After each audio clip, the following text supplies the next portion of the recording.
जय माता दी भक्तों, कैसे हो आप सब। आई होप बहुत ही अच्छे से होंगे।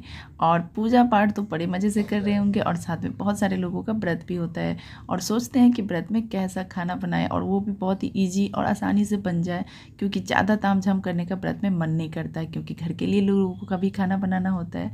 तो ऐसे में तो चलिए मैं लेके आई हूँ रेसिपी। अभी 9 दिनों तक का आपको व्रत वाली रेसिपी ज़रूर मिलेगी।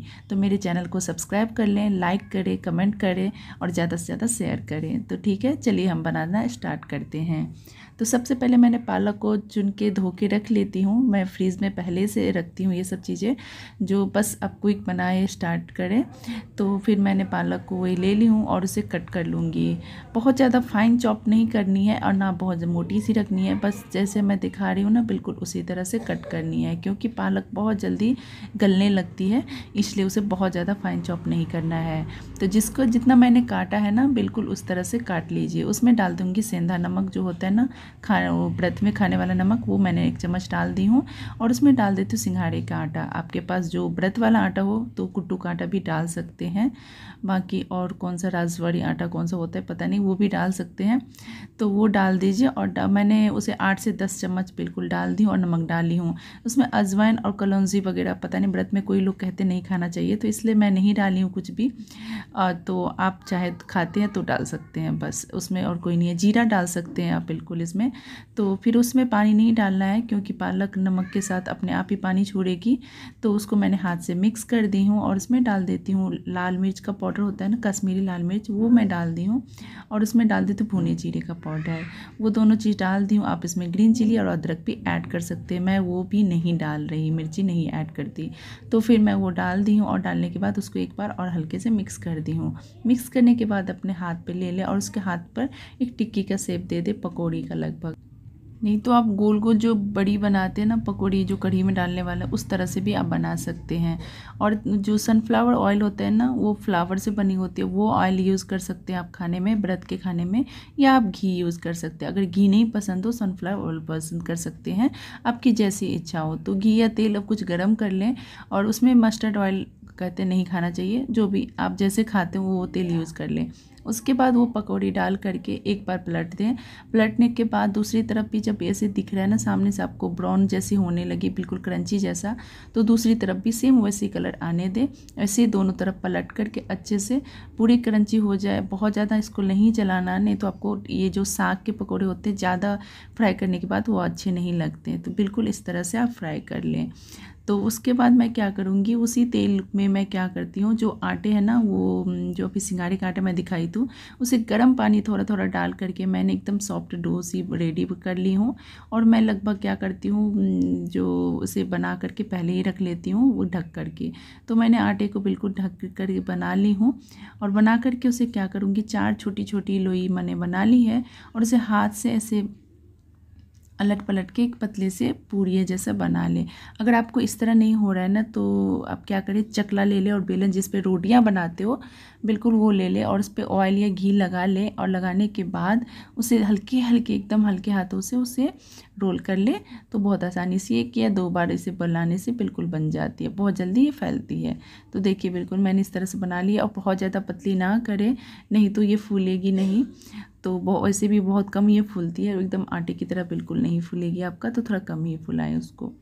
और अब इसको मैं उसी तेल में फ्राई कर लूँगी। तो चलिए मैं इसको फ्राई कर लेती हूँ। तो हमारी पकौड़ियाँ भी बनकर रेडी हो गई है और हमारी पूड़ियाँ भी बनके रेडी हो गई है।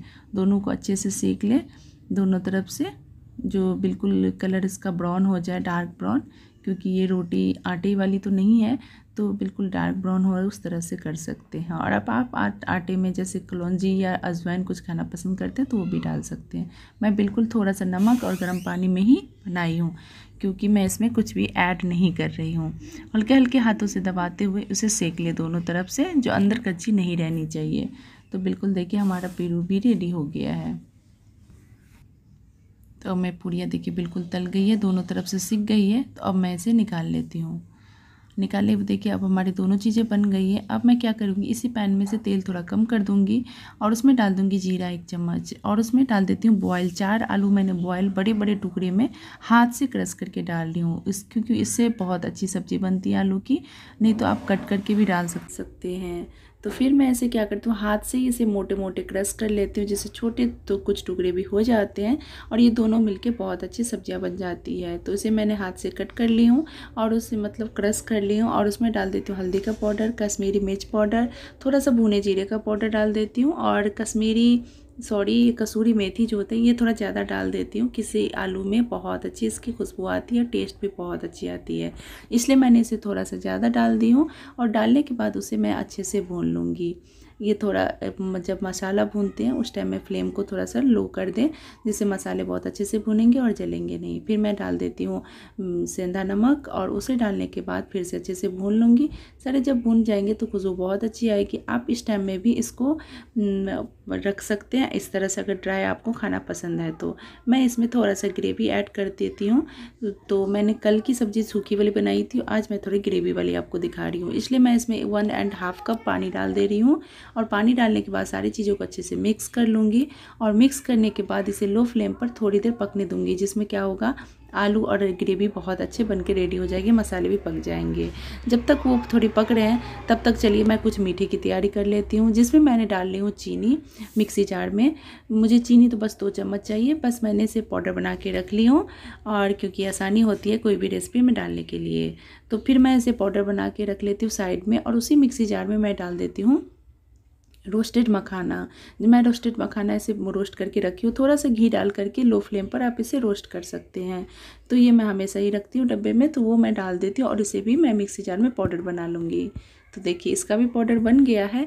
अब मैं क्या करूँगी, एक दूध ले लूँगी मैं 1 कप हिसाब से और उसे थोड़ा सा गर्म कर दूँगी, इतना गर्म जितना कि नॉर्मली आप पीते हैं, बिल्कुल उस तरह से, बहुत ज़्यादा हीट एकदम बॉयल नहीं होनी चाहिए, मतलब इस तरह से। तो रूम टेम्परेचर से थोड़ा ज़्यादा उस टाइप से हाँ मैंने दूध ले ली हूँ और उसमें डाल देती हूँ 2 बड़े चम्मच पाउडर शुगर।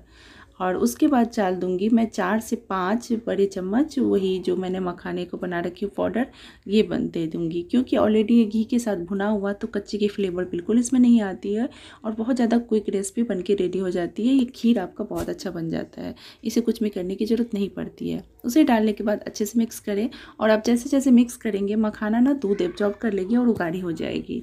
और जैसे आपको अभी दिख रही है ना, इससे भी थोड़ी गाढ़ी होगी, इसलिए जितना आपको गाढ़ा चाहिए उससे थोड़ा पतला ही से तैयार करें और उसे ढक कर थोड़ी देर के लिए रखते हैं। और हम अपनी सब्ज़ी को चेक कर लेते हैं। तो देखिए हमने सब्ज़ी को चेक कर ली हूँ, बिल्कुल हमारा सब्ज़ी रेडी हो गया और खुशबू तो बहुत अच्छी आ रही है इसमें से। तो बिल्कुल जो भंडारे में बनती है ना आलू की सब्ज़ी, बिल्कुल वैसे ही लगेगा और उस कुछ एक्स्ट्रा मसाले डालने की ज़रूरत नहीं है। मैं इसमें हरी धनिया भी नहीं डाल रही हूँ, क्योंकि इसमें कसूरी मेथी की फ्लेवर आती है ना, तो उसमें कुछ एक्स्ट्रा और ऐड करने की ज़रूरत पड़ती ही नहीं है। और इसमें सबको पसंद भी आता है ये सब्ज़ी, और पूरी के साथ तो बहुत अच्छा लगता है। तो फिर देखिए हमारी सब्ज़ी बिल्कुल रेडी हो गई है। तो कैसी लगी मेरी ये आलू की सब्ज़ी की रेसिपी, तो ज़रूर बताइएगा, व्रत वाली। तो चलिए अब मैं इसकी प्लेटिंग कर लेती हूँ। तो देखिए खीर जो हमारा बिल्कुल थिक हो गया है, बिल्कुल इसी तरह से चाहिए। तो इसे मैं एक बोल में ट्रांसफ़र कर लूँगी। तो जिस चीज़ में आप भोग लगाना चाहते हैं ना, उस बोल में आप ट्रांसफ़र कर लीजिए, निकाल लीजिए उसमें, और उसके ऊपर से अपनी मनपसंद ड्राई फ्रूट्स डाल करके उसे गार्निश कर लीजिए। फिर दूसरी बोल में मैं क्या करती हूँ, आलू की जो सब्ज़ी बना रखी थी वो मैं डाल दे रही हूँ। तो बिल्कुल 15 से 20 मिनट में या ज़्यादा से ज़्यादा आधा घंटे में आपकी बिल्कुल परफेक्ट भोग की थाली रेडी हो गई है, जिसमें पालक के पकोड़े, पूड़ियाँ, खीर, आलू की सब्ज़ी और अपनी मनपसंद मिठाई भी उसमें लगा सकते हैं जो आपको भोग लगाना हो। तो चलिए आप मेरे चैनल को सब्सक्राइब कर लीजिए, लाइक कर दीजिए। Thank you so much, take care, जय माता दी।